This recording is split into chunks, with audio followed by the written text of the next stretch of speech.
ዝናና መድብል ተፋጠጡ። መድብል እንግዲህ ሞገስ ማነው ብሩክ ተነስ እና በር ተንኳኳ። ሶፋ ላይ ቁጭ ብለው እያወሩ ያለ እንግዲህ በር በኃይለኛው ተንኳኳ።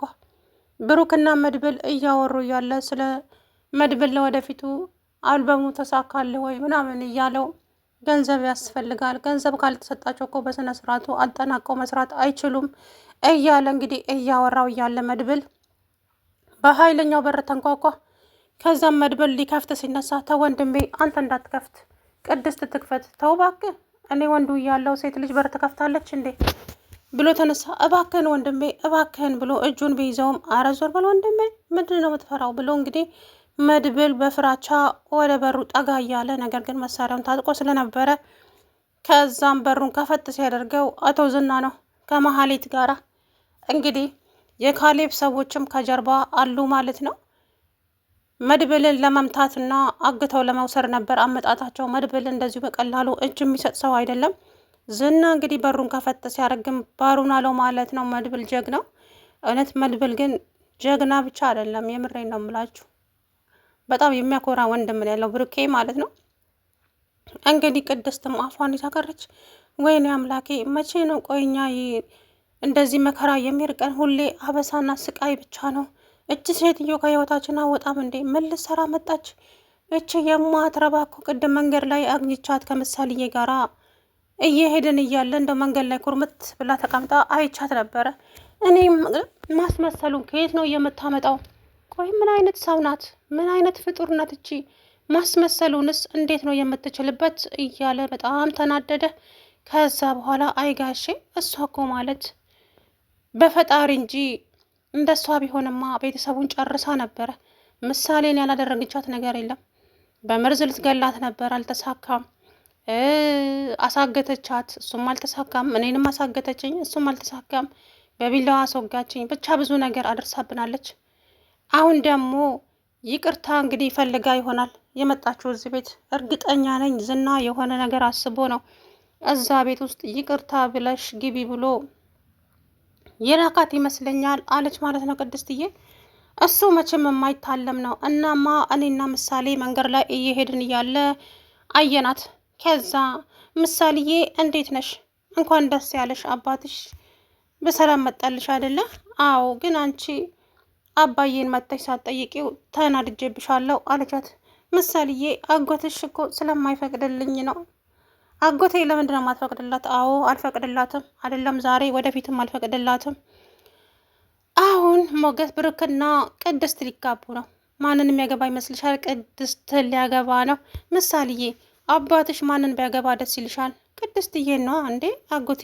ከዛ መሀሌት በጣም ተናደደች። እሱም ደግሞ እዛው ቆሞ የሰርግ ዘፈን እየዘፈነ እንግዲህ አንጀቷን ቅጥል ላደረጋት። በጣም ተናደደች መሀሌት።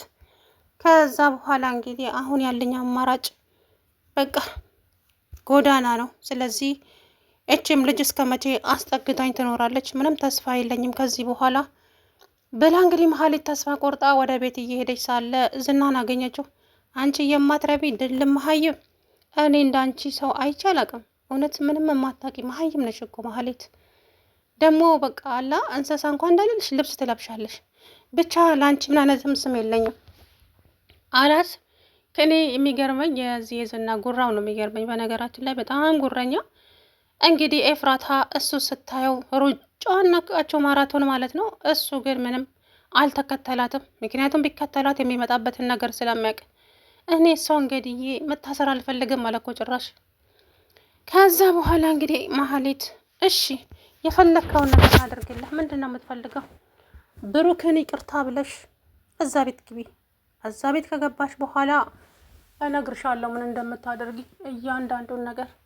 ስለዚህ ግዴታ ወደ ብሩክ ቤት መመለስ አለብሽ። አለሳልሰሽ ብሩክ ቤት ከገባሽ በኋላ ተንኮል መቼም እንዳንቺ አልነግርሽም። ከዛን እሱን ድፍት ታደርጊውና ቤቱን የራስሽ ታደርጊዋለሽ ብሎ መከራት። እሷም እንግዲህ የፍራቻ ምክር አዳመጠች ማለት ነው። ወደ ቤት ተመለሰችና መሀሌት ይሄ ሰውዬ በቃ አይተወኝም ማለት ነው?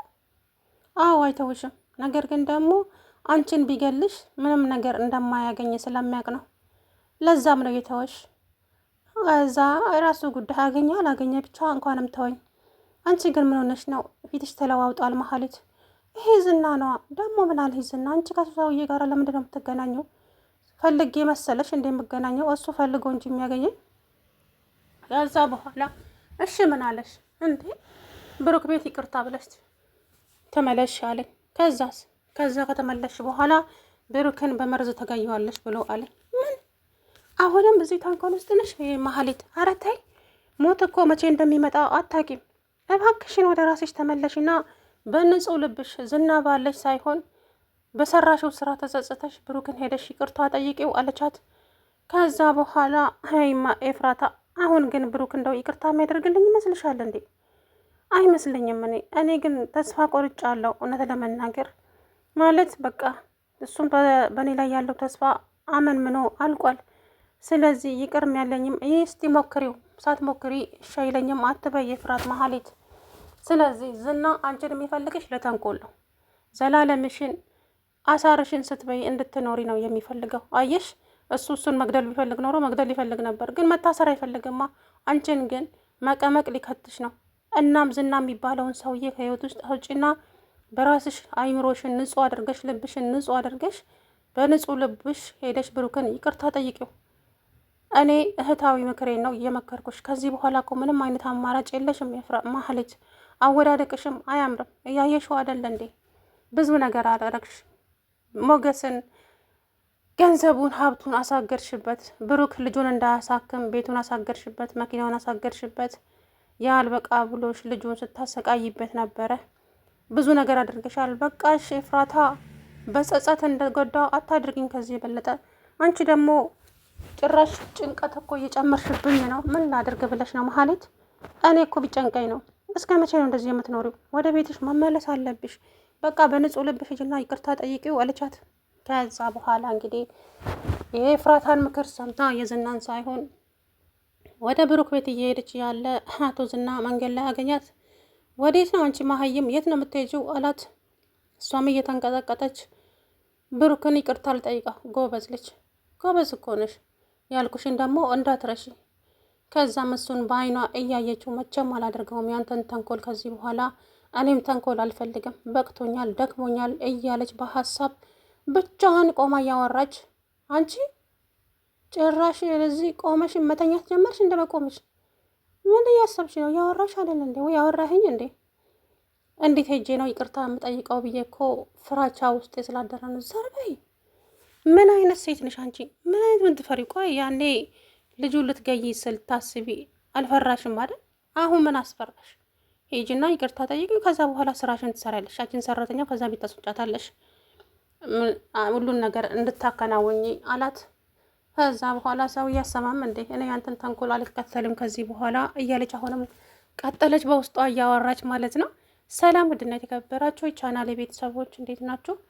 አለው ደህና ነኝ። ወይዘሪት መሀሌት እንግዲህ ብሩክን ይቅርታ ጠይቂ ተብላ መቼም በዝና ምክር ሳይሆን በኤፍራታ ምክር ነው። የዝናን እንዳሰሚው በጭራሽ እሱ አንቺን እስር ቤትና መቀመቅ ሊከትሽ የተነሳ ሰው ነው። እሱ መግደል ቢፈልግ ራሱ ይገለው ነበረ፣ ግን መታሰር ስለማይፈልግ ገባሽ? በነፃነት መኖር ስለሚፈልግ ነው። አንቺ ደግሞ የእሱን ነገር ምክር እየተከተልሽ ገደል ልትገቢ ነው። ኤፍራታ ማንሽ መሀሌት፣ እህታዊ ምክሬን እየመከርኩሽ ነው። የዝናን ምክር በጭራሽ እንዳሰሚው። የምሬን ነው፣ እመኝኝ እህቴ። ከዚህ በኋላ እየተጨነቅሽና እየተገፋሽ ስትኖሪ ማየት አልፈልግም። በቃ አይምሮሽን ንጹህ አድርጊና ልብሽንም ንጹህ አድርገሽ ሂደሽ እግሩ ላይ ውደቂ። ያጠፋሽው ነገር ቀላል አይደለም መሀሌት። ከራሱ ከጓደኛው ከብሩክ ጓደኛ ጋር ተኝተሻል። ልጁን ልትገይበት ነበረ፣ ቤቱን አሳግደሻል፣ ብዙ ነገር አድርገሻል አይደለም? ስለዚህ ይቅርታ አድርጊ፣ ጥፋተኛው አንቺ ስለሆንሽ። እንደፈለኩም ተንከባልዬ ይቅርታ ባደረገልኝ ደስ ይለኛል፣ ግን ብሩክን ስለማውቀው ይቅርታ አያደርግልኝም። ኤፍራታ መቼ ሞከርሽውና? መጀመሪያ ሞክሪው እንጂ መሀሌት። ሳትሞክሪ እንደዚህ አይደረግልኝም እሺ አይለኝም አትበይ፣ ሞክሪው። ከዛ በኋላ ሁሉም ነገር ይስተካከላል አላት። እሺ እስቲ እህቴ እሞክረዋለሁ፣ ግን የሚሆን አይመስለኝም። ውስጤ በጣም ፈራብኝ እኮ ምን ላድርግ አለቻት። አትፍሪ፣ የምሬን ነው፣ ይቅርታ ያደርግልሻል፣ እመኝኝ። ስለዚህ ሁሉንም ነገር ጥላቻውንም ምኑንም ትተሽ በንጹህ ልብሽ ሄደሽ ይቅርታ ጠይቄው አለቻት። እሺ እስቲ እሞክራለሁ ብላ እንግዲህ ወደ እሱ ቤት ሰክሰክ ብላ ስትሄድ አቶ ዝና ተከትሏት ሄደ። በሩ ሲከፈትም እንግዲህ መድብል ነው የከፈተው።